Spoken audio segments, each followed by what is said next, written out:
Hey everyone, Rue here with another guide. Now, this guide is going to be slightly different from the usual fare, in that I'm going to be going in depth into a niche aspect of a job I've already covered. As you can tell from the title of this video, this guide's all about how you can DPS on Rune Fencer. Now, you have to go out of your way to do this, but when you do it right, it's really effective. You need to know what you're doing though, so that's what I'm here to cover. Let's get into it.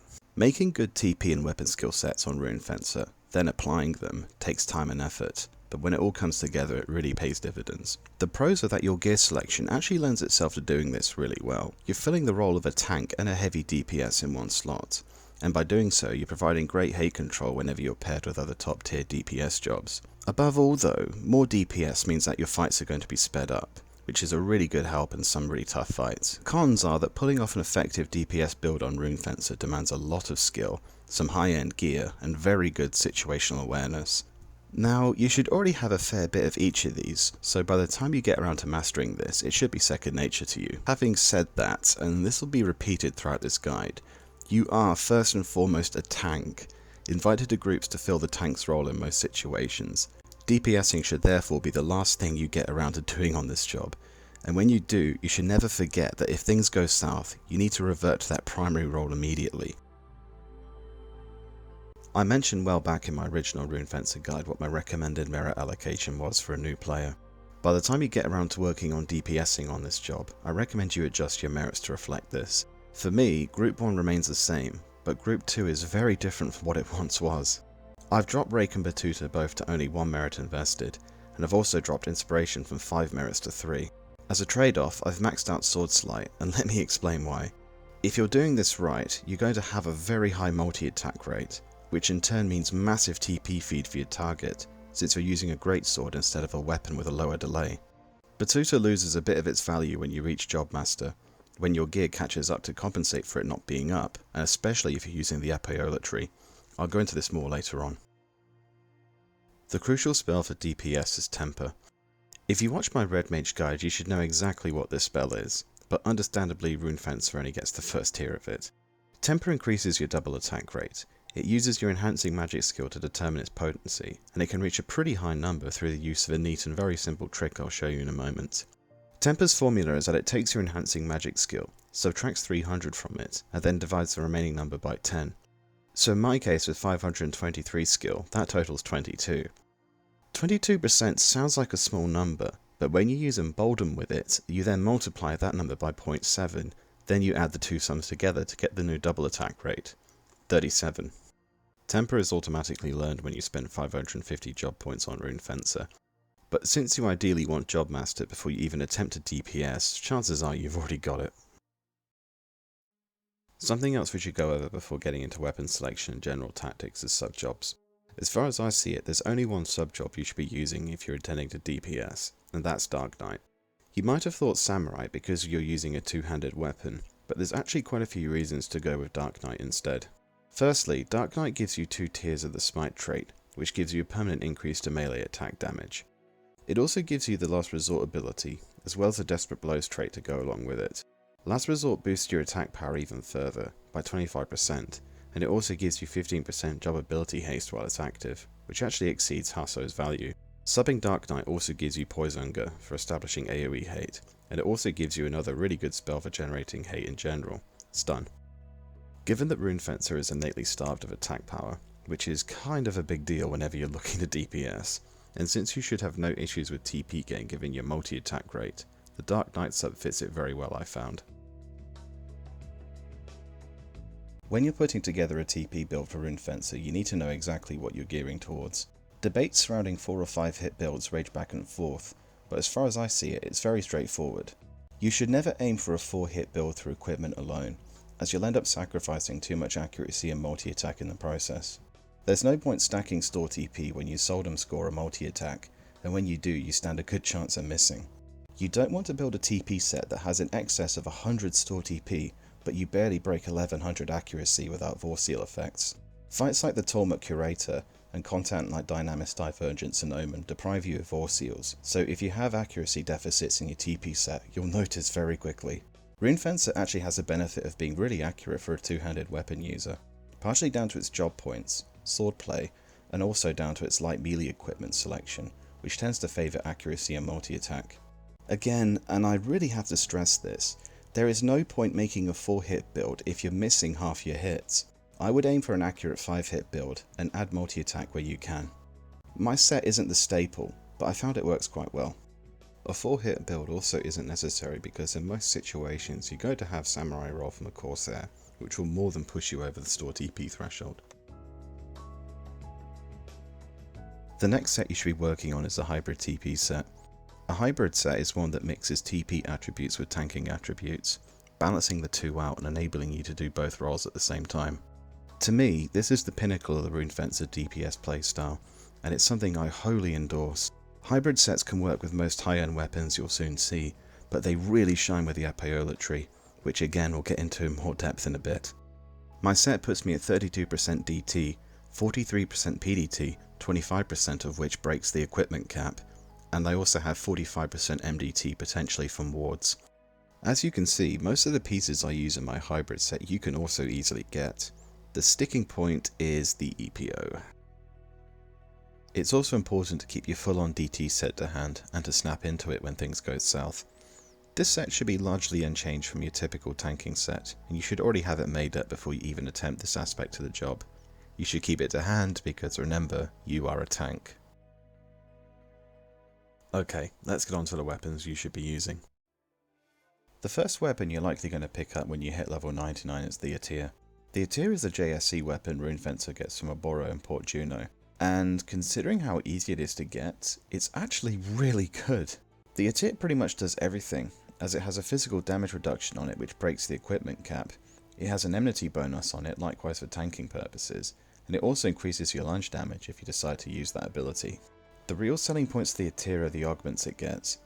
When it's fully maxed out, the Aettir gets a huge plus 70 accuracy bonus. That rivals most freaking relic weapons. It also gets weapon skill damage plus 10%, which helps out Intimidation's damage, and it also gets a very nice helping of magic evasion to cement its place as an excellent starting weapon. The only real problem with the Aettir is its base damage, which is the lowest of all the weapons featured in this guide. Apart from that, its only other problems are the fact that Epeolatry and the Lionheart exist, as both of those are just infinitely better for dealing damage. Still, even after you get better options, I would still keep the Aettir handy, as you never know when you'll need it. The Montante is probably the next weapon you'll pick up. Dropped by the Unity Concord NM Saramea, the Montante is the stepping stone to the Lionheart. You'll hear warriors singing the Montante's praises, and it is indeed a good weapon, but the reason warriors sing the Montante praises is because they don't get the Lionheart. The Montante has good DPS attributes in its solid base damage, attack power, store TP, and with its potential to reach 5% triple attack. The Montante plays to the strengths of your typical TP build, which should feature a fair bit of triple attack to complement its strengths. You'll get some very good resolution numbers with the Montante, but you need to beware of its shortcomings.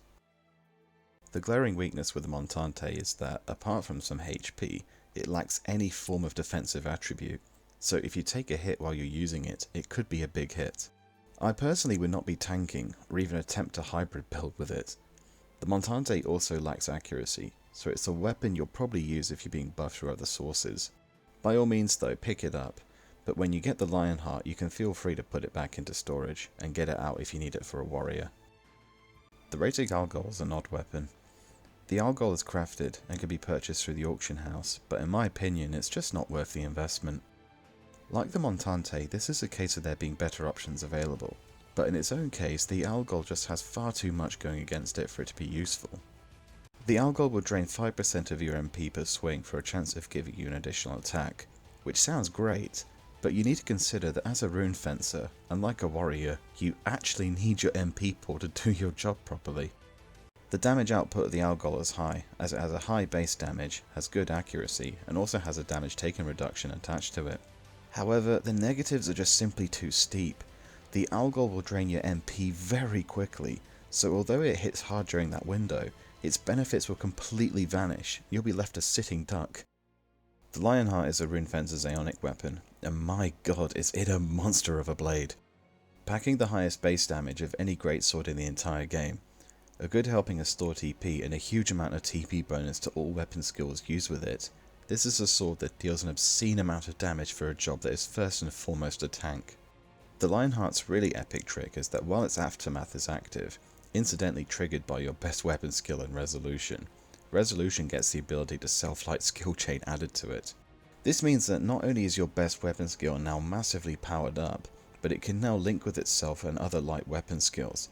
Be ready to see huge chunks of monster HP fly off whenever you're using the Lionheart. Having just heaped praise on it, the Lionheart does have a few problems. Like the Montante before it, the Lionheart lacks any form of defensive attribute, so when you're swinging this thing, you're committed to DPS. You could take some big hits when you're using the Lionheart, but if your group is good you can probably afford it.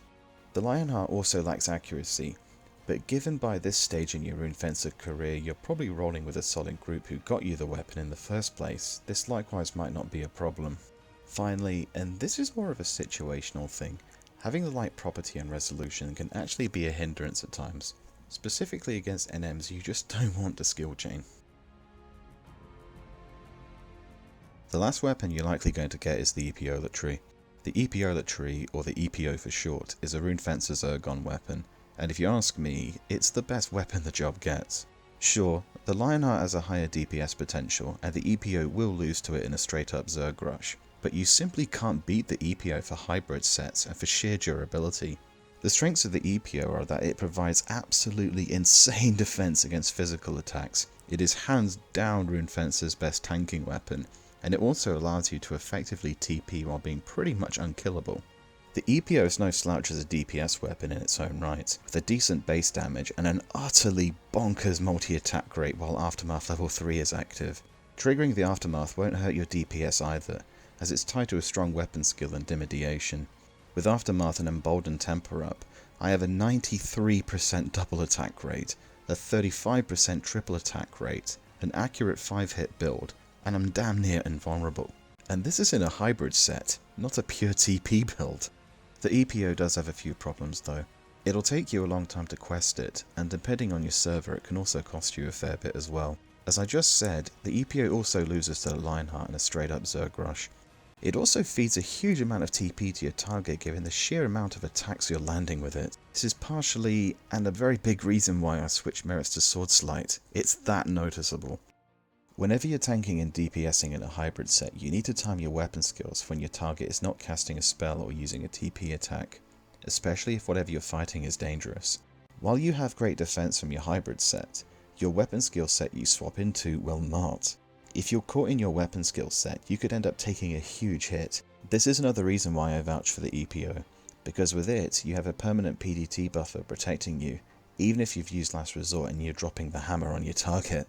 This is also the other reason why I swap merits to Sword Sleight, because with Nearcat's Subtle Blow I'm reducing the TP feed, and subsequently reducing the chances of being caught out like this. It'll take you some practice, but you'll eventually get this down. It's a crucial part to doing this right. You should be using 2 weapon skills for heavy damage. Dimidiation is a 2-hit attack with a high dexterity modifier, which is pushed to 90% with the Utu grip. Dimidiation is a lot like Rudra's Storm, in the sense that it deals the majority of its damage on its first hit, and as such you're looking to stack dexterity and weapon skill damage to get the most from it. If you're coming to Runefencer from Thief or Dancer, the chances are that you've already got a solid Dimidiation set to hand. Use it if you do. Dimidiation is also really accurate, because the dexterity you're using for it is also upping your accuracy, on top of what you already have. The other weapon skill is Resolution. Resolution is a 5-hit attack with a high strength modifier, FTP which transfers across all of its hits, and with the chance for multi-attack procs on said hits. You're looking to use strength, accuracy, attack, a multi-attack and a resolution set. Since the FTP transfers, you will be using Foccia, Belt and Gorget when using Resolution. If you don't have those, get them. End of. Resolution is your go-to weapon skill for punching out big numbers, and as I mentioned earlier, with the Lionheart it becomes pretty overpowered. This is because Resolution's damage is higher the higher your TP is when you use it, so using the TP bonus on the Lionheart along with the Moonshade Earring, yes, you need to clear Wings of the Goddess, sends it into overdrive. One last thing about Resolution. Given that Resolution also responds well to multi-attacks, it's important to keep up temper to give it a better chance of spiking its damage. Believe me, you'll know it when you see it. I think that just about wraps things up. If you needed to see more examples of a DPS Runefencer playstyle, you'll find them in most of my monthly Ambuscade videos, as it really is my go-to choice for that content. Also, if you needed a slight refresher, or if you just wanted to cringe at how bad my production value was way back when I started this channel, I've linked my original Runefencer guide below. I'll end this video here. I'll see you next time.